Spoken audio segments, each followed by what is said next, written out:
Assalamualaikum warahmatullahi wabarakatuh. Perkenalkan, saya Sawalisa Kusmaningrum dari Prodi Pendidikan Bahasa Indonesia Universitas Askia.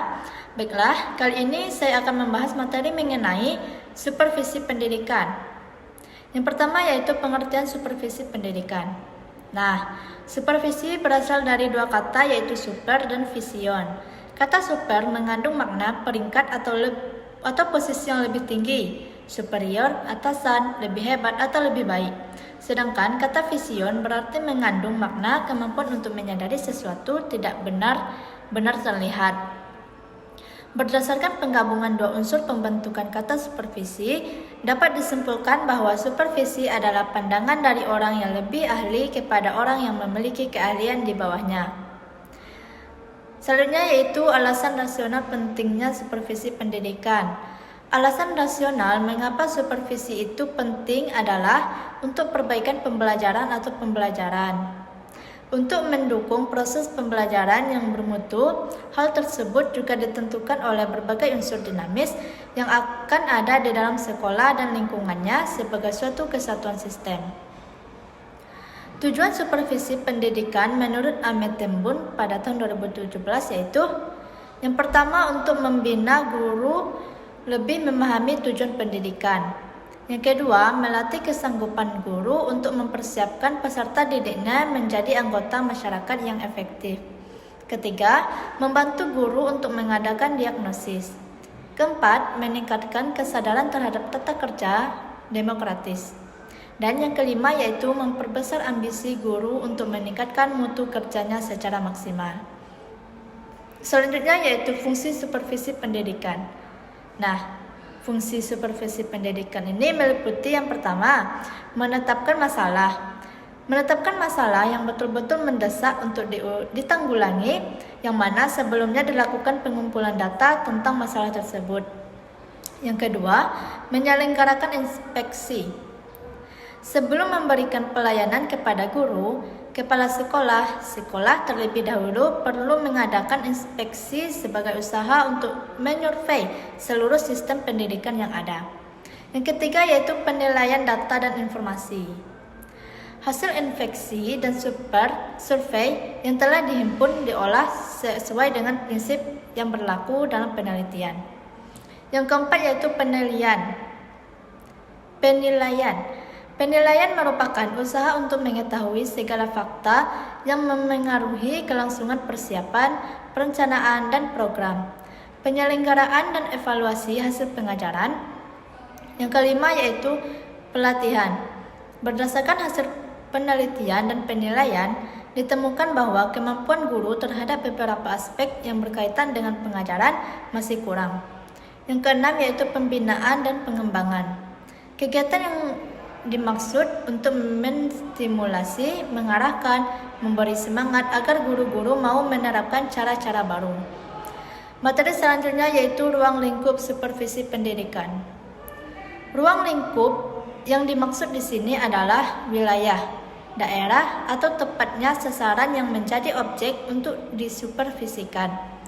Kegiatan pokok supervisi adalah melakukan pembinaan dan pengembangan kepada seluruh staf sekolah khususnya guru agar kualitas pembelajaran meningkat.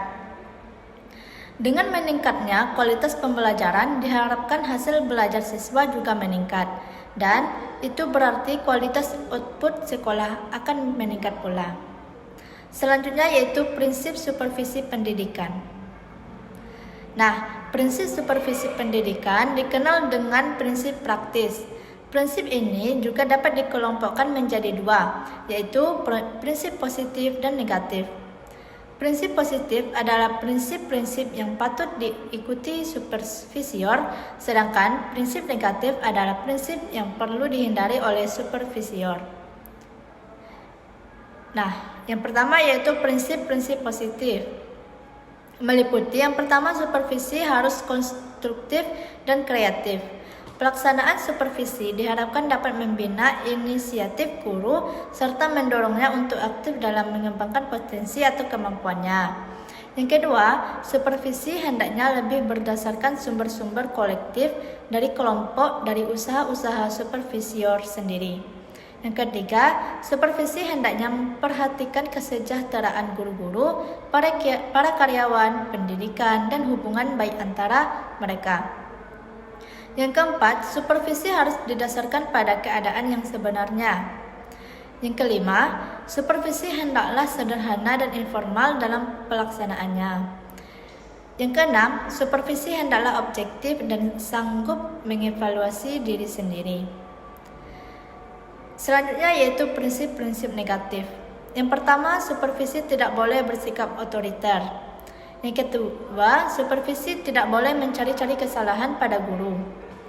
Yang ketiga, supervisor bukan inspektur yang bertugas untuk memeriksa apakah peraturan dan instruksi yang telah diberikan dan dilaksanakan atau tidak. Yang keempat, supervisor tidak boleh menganggap dirinya lebih dari guru-guru oleh karena jabatannya. Yang kelima, supervisor tidak boleh terlalu banyak memperhatikan hal-hal kecil dalam cara-cara guru mengajar. Yang keenam, supervisor tidak lekas kecewa bila ia mengalami kegagalan. Nah, materi selanjutnya yaitu peranan kepala sekolah sebagai supervisor pendidikan. Yang pertama ada koordinator. Sebagai koordinator, ia dapat mengordinasikan program belajar mengajar, tugas-tugas, anggota staf, berbagai kegiatan berbeda-beda di antara guru-guru. Yang kedua, konsultan. Sebagai konsultan, ia dapat memberi bantuan, yaitu bersama mengonsultasikan masalah yang dialami guru baik secara individual maupun kelompok.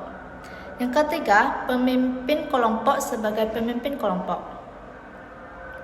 ia dapat memimpin sejumlah staf guru dalam mengembangkan potensi kelompok pada saat mengembangkan kurikulum, materi pembelajaran, dan kebutuhan profesional guru-guru secara bersama.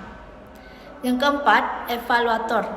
Sebagai evaluatoria, dapat membantu guru-guru dalam menilai hasil dan proses belajar mengajar. Baiklah, itu saja materi yang dapat saya sampaikan. Lebih dan kurangnya saya mohon maaf. Wabillahi taufiq wal hidayah. Wassalamualaikum warahmatullahi wabarakatuh.